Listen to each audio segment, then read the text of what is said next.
আজকে হলো 12th April. আজকে আমার বার্থডে আর আজকের দিনটা পড়েছে সানডে। আর আজ যেহেতু রাজদীপের অফিস ছুটি, তো ও এখন আমাকে নিয়ে যাচ্ছে বেলঘরিয়ায়। কারণ আমি বার্থডেতে কোনো রকম ড্রেসই কিনিনি। যেহেতু ঘুরতে গেছিলাম না, তার আগে আমি কোনো ড্রেসই উইশ লিস্ট করে যাইনি অনলাইনে। আর ফিরে এসে যেগুলো পছন্দ হচ্ছে সেগুলো সময়ের মধ্যে ডেলিভারি দেবে না। আর এর মাঝেও আমার কোনো দোকান থেকেই জামা কিনতে যাওয়া হয়নি।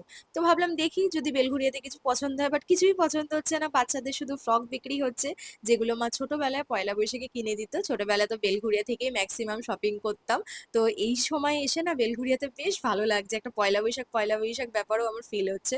তো আমার কাছে অলরেডি একটা কুর্তি আছে জন্মদিনে পরার মতন, নতুন কুর্তি জিন্স আছে। তবে না সেটার সাথে জুয়েলারি নেই। তো ভাবলাম যে বেলঘরিয়া তাহলে অন্তত জুয়েলারিটাই খুঁজে দেখি, জামা যেহেতু পছন্দ হচ্ছে না। কিন্তু জুয়েলারিটাও ওখানে আমি পেলাম না। তো কি করব, কিছুই তো কেনাকাটা হলো না। তো দেখতে পেলাম আখের রস বিক্রি হচ্ছে, তো দুজন মিলে তাই খেতে দাঁড়িয়ে পড়লাম। আমরা দুজন মনে হয় প্রথমবার একসাথে আখের রস খাচ্ছি। আর ওর সাথে তো আমার সন্ধ্যের দিকেই দেখা হয়, সকালের দিকে সচরাচর দেখা হয়েই ওঠে না।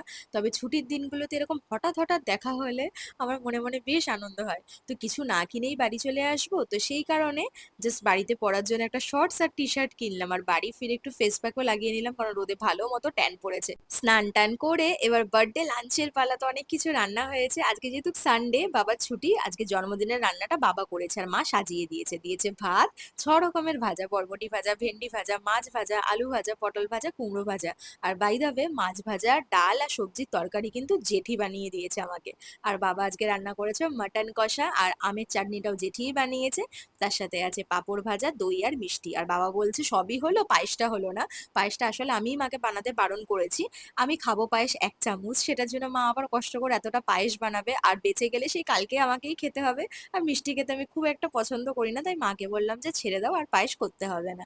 আর বার্থডে ছোট করে সেলিব্রেট করি আর বড় করে সেলিব্রেট করি না কেন, বার্থডের দিন তো আমি প্রচন্ড এক্সাইটেড থাকি সেই ছোটর থেকে। আর ভগবান না করুক আমার এই এক্সাইটমেন্টটা যেন কোনোদিনও বন্ধ না হয়। আর তারপর নতুন জিন্স কুর্তি পরে রেডি হয়ে গেছি।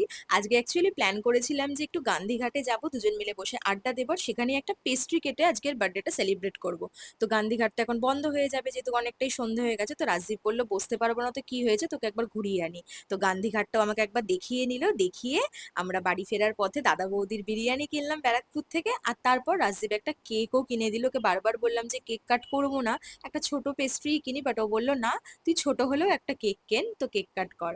তো ব্যাস এইভাবেই কাটালাম জন্মদিন। জন্মদিনের দিনটা তো বেশ ভালো কাটলো। তো ভিডিওটা তোমাদের ভালো লেগে থাকলে ভিডিওটাকে অবশ্যই একটা লাইক করে দিও। ভিডিওটা কেমন লাগলো কমেন্ট করে প্লিজ জানিও।